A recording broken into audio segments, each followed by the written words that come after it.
Hello, I'm Desiree Fultz. Today we're talking about Sun in the fourth house. The fourth house is ruled by Cancer. It's a water house, and the Cancer is associated with the moon, which is a water sign.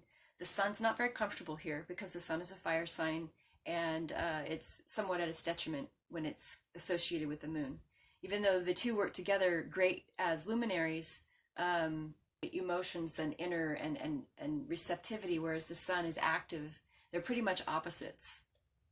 So when the Sun is in the fourth house is associated with things like ancestry and family, home, the surroundings that you live in, the body that you live in, because it's quite literally your temple.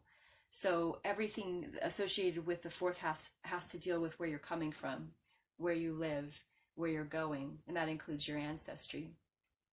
So the Sun people with the Sun in the fourth house are going to be very interested in genealogy and ancestry. The land they live on is very important to them. They love being home. They're going to be people who work from home generally, or they stay home. They're stay-at-home parents. They're going to really enjoy the fruits of their labors being put into their home. They will build their own house at some point or get lucky in real estate and somehow.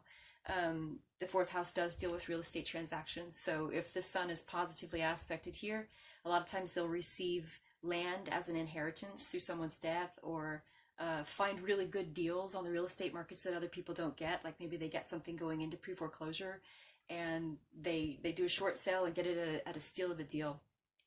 So someone with the Sun in the fourth house is going to have a lot of emphasis in dealing with their home, their land, their family, and their lineages.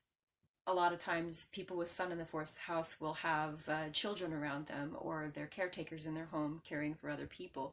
And of course, depending on what you have aspected to the Sun, it flavors the Sun in different ways and how it expresses through the fourth house. But like I said, the Sun isn't very strong here in Cancer because it's a fire and water. But you know, as the two luminaries, they do work together with the fourth and fifth house being next to each other. There's a bit of a duality with the Sun and the Moon being positive and negative, receptive and active. And the Sun is very active.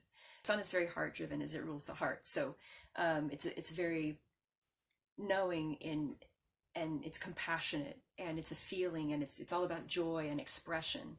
Whereas the Moon, it does have an expressiveness, an expressive quality to it, but it's more of a reactive quality. It's receptive, it absorbs, it brings into, it draws inward. It nurtures, and the Sun nurtures in a different way through mentorship. So when you have the Sun, which mentors the inner child, combined with the energies of the Moon, which mentors the physical home and mentors the child, you have someone who's really focused on those things. Their emotions then get wrapped up in with their heart-centered decisions, and a lot of times they're very emotional, or they're emotional with things concerning their families and their homes and their lineages. But people with the Sun in the fourth house are always very warm. They love bringing people into their home. They love sharing their space with others, you know, to show that their leadership and that their expression truly comes from being placed with their tribe. And it's important to note that when people with the Sun in the fourth house don't always necessarily see their blood kin as family, they'll literally see their friends, their closest friends, as truly their tribe, as their family. And they tend to be people who create their own family around them. And that family may be people from their community, or, you know, from their family that they've blended together to create a blended family. It may be dysfunctional and strange, but it's their tribe. And I've always really appreciated with people who have Sun in the fourth house, because I do. So I really appreciate my lineage, and I love looking into my genealogy, finding where my family came from and where we're going. So hello to all you people with Sun in the fourth house. That's me. I'm Desiree Fultz. Check out the next video to find out about Sun in the fifth house.